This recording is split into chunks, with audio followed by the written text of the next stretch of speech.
Hello, my name's Ria Bales and I'm the Managing Director of Bales Partners Consulting. And today I'm really excited because I'm joined by Rosa Connor, who is the co-founder and Programs Director at Haptivate. Haptivate is a training company that specialises in workplace wellbeing. So welcome, Rosa. Thank you. Thank you for having me today. Great. So Rosa and I wanted to have a bit of a chat about well-being for leaders, but also in a broader sense as well on building healthy, high-performing teams and just how crucial well-being is to that. Maybe start us off, Rosa, with just what are some of the key issues at the moment that you're seeing in organisations around well-being at the moment? Yeah, well, since the kind of COVID pandemic has hit, we've seen a dramatic increase in demand for workplace well-being at work. So what we've noticed is that it's on everybody's agenda. Lots of people are reaching out saying we know that we need to do something to support people because people are working from home, and we know that they're facing lots of well-being issues in their personal lives, and they can see the real kind of impact that this is having on productivity. So it's almost as if all of the issues that we're aware of for quite some time, which are that your well-being and your productivity have a direct link. So how well you're able to perform at work is dependent on how well you are, both physically and mentally. But these issues have been amplified now because we don't have that environment where we go into an office, so we don't have that kind of social support. We're also faced with lots more issues in our personal lives because we're working from home and we don't have that same barrier. We're not actually able to get away from it. And then everything is changed. You know, we're having to respond to a huge change happening kind of immediately. And change is difficult for people, especially within the workplace. And so those are the kind of the key things that we're noticing. We tend to see trends happening as kind of things change. So at the moment, there's a lot of work that we're doing around how to stay motivated, how to avoid burnout, because that's something that people are really, really struggling with. There's a lot of uncertainty. So those tend to be issues that people are facing at the moment as well. Lots of organisations are asking us for resilience skills. So how do we support the resilience of our team? And then team building, because that's something that we're really, really missing out on, is that connection on a personal level, because everybody seems to be fatigued from being on the internet, from being on Zoom, from being on Teams. We just kind of want to get in, have the conversation about work and get out. And so we're sort of missing out on that. How are you? You know, how's your life? And those things are really, really important. It's those mini moments that we have with each other that build that sense of safety and build that sense of connection, build that trust that we are missing out on. So yeah, we've been doing quite a bit of that.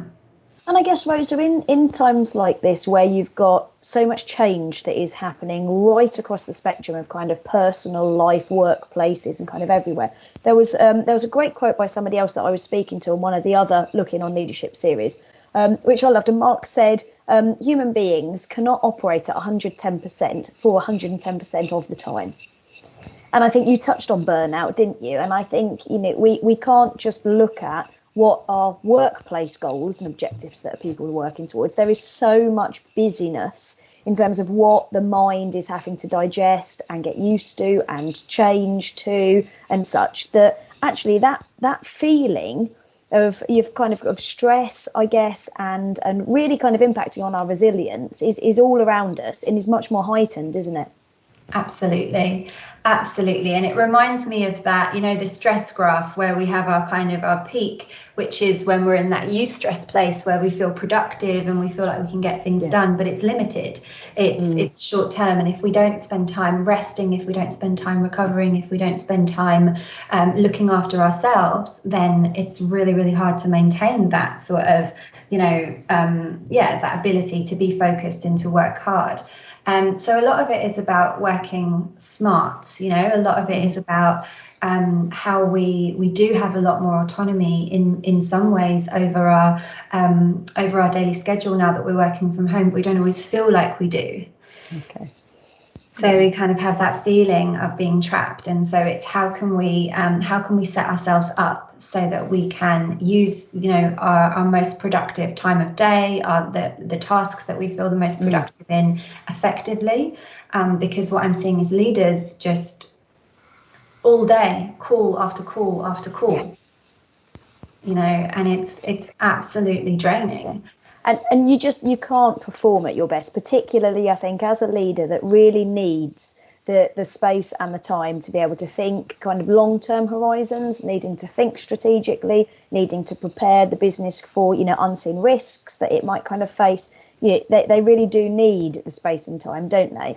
And I guess some of it we certainly have seen with top successful leaders. We've seen that definite move away in the attitude from presenteeism at work, the amount of hours equals the amount of hard work that I'm doing, and much more towards actually there's a lot of leaders that have got personal coaches that have got they spend a lot of time on their mental health as well, don't they? So there is that focus on kind of rest, recovery, so that I can perform at my best. Completely. And a lot of what we talk about at Haptivate is when you've got that kind of, when you've got that capacity, you've only got kind of a limited capacity in many ways to sort of to deal with stress. You have the stress curve, and at the top of the curve is your eustress moment where you're at your peak performance. But very easily and very quickly, if we put too much pressure on ourselves, we can head down the stress curve, and we end up in distress. We end up in stress, burnout, these places, breakdown.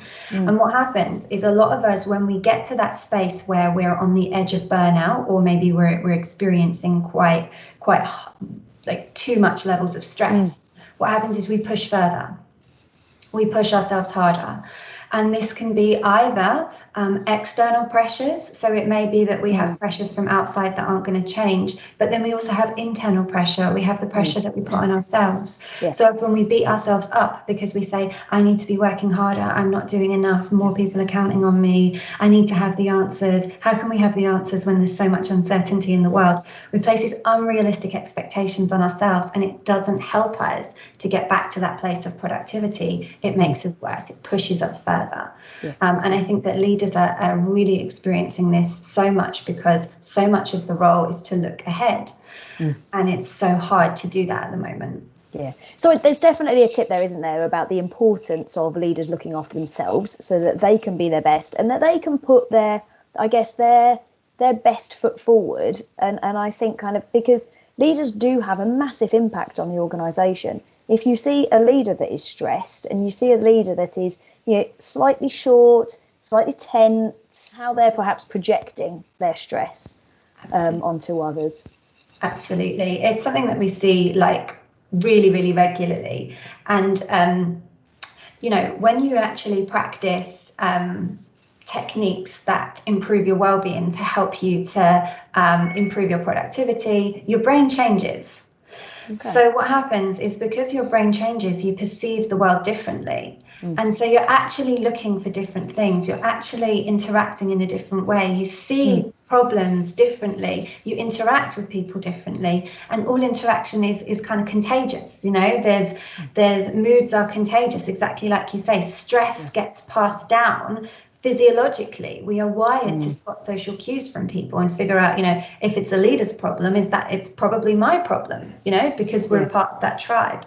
So that's a really, really common thing that we find. And when you notice leaders, organizations that have the best wellbeing strategies, it's because the leader is very, very personally committed to wellbeing and have had some kind of personal experience with that and shape their organization that way. So we model as leaders, we do. Yeah.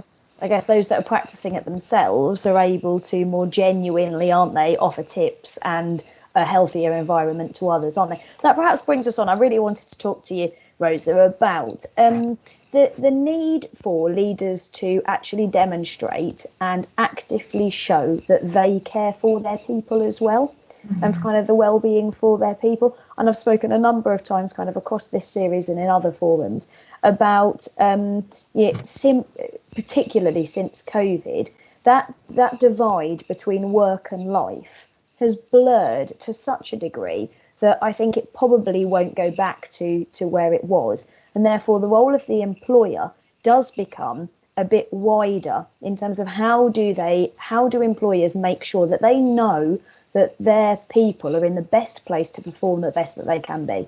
And that is through physical health, mental health, the way that the relationships and the dynamics of the team are working. That's a much, much broader kind of people management and leadership role, isn't it, that we're requiring, I think, from people. But maybe talk to me, you've got some wonderful thoughts, haven't you, around that sense of belonging. Some of our just natural instinct of actually we need to feel as though we do belong to a tribe, to a clan, to a pack that does look out for each other.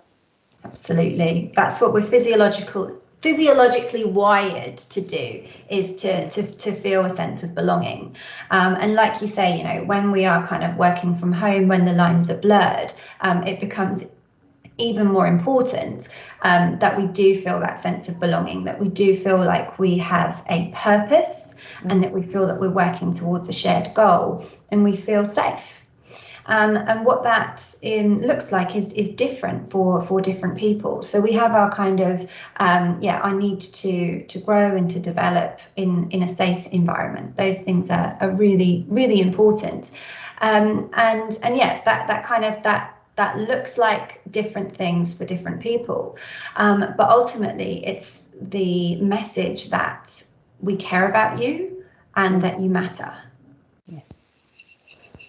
And these kind of connect to our sort of fundamental basic needs as humans. And a lot of this comes down to that appreciation piece. And often people think appreciation is about, saying thank you. And it is part of that. But it's also about seeing people.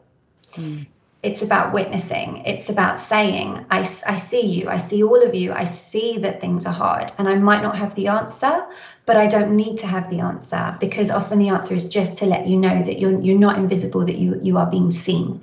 And that's kind of what we need. And a lot of it's tricky because, and obviously you'll know this, but it's balancing those kind of business goals with the people goals, because often we can come in as leaders and want to fix and problem solve and make changes and do this and do this and do this. And actually it's the opposite. It's just pausing, and it's just listening, and it's just seeing, and it's respecting the challenges and the achievements.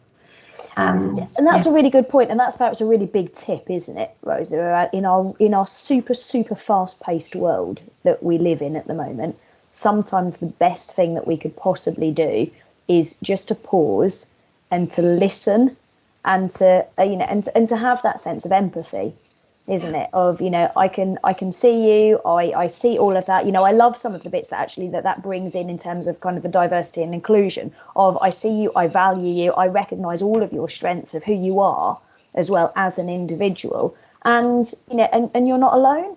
And I think it's really important for people to feel not alone, particularly when we're walking in a virtual world like this. Sometimes we can feel as though we really are so alone, stuck in our houses, in our homes.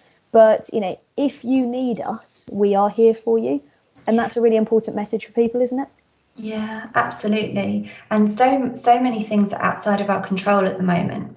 So there's so many things that we can't control, we can't change. So how can we have an answer for them? How can we have a solution? Often it's just to see people and to say, yes, that's not within our control right now, and it sucks. And there's nothing I can do about that right now, except from exactly like you say, just kind of acknowledge. I'm here with you. Yeah, I'm here with you. And it's really tough because we're in a society where we are really encouraged to be driven, to be focused, to get results, to get achievement. So it can feel counterintuitive. And this is a big issue that people have, is when you are your most stressed, the last thing you want to do is relax. The last thing you want to do is take a step and to have a break and to take the pressure off. But often it's the best thing you can do. And so it's tricky. It is. If there were one or two words of advice that you could give people out there at the moment, Rosa, what would it be? Be kind to yourself. Care for yourself. I think it's one of the things that we're struggling with so much, self-care at the moment. And that, when we, especially, as leaders, when we care for ourselves, we are more available for other people. Yeah, it's a really good tip. That's a really good tip. Rosa, it's been really great just to touch on, and we literally have just touched on so many different kind of aspects that we could have gone much, much deeper into there, but it's been absolutely thrilling. Thank you so much. Really, really interesting. It's been brilliant to talk. You're welcome. I love talking about this. So thank you for inviting me to share these things. No, it's lovely. Wonderful. Thanks, Rosa. Bye. Okay, thanks. Bye.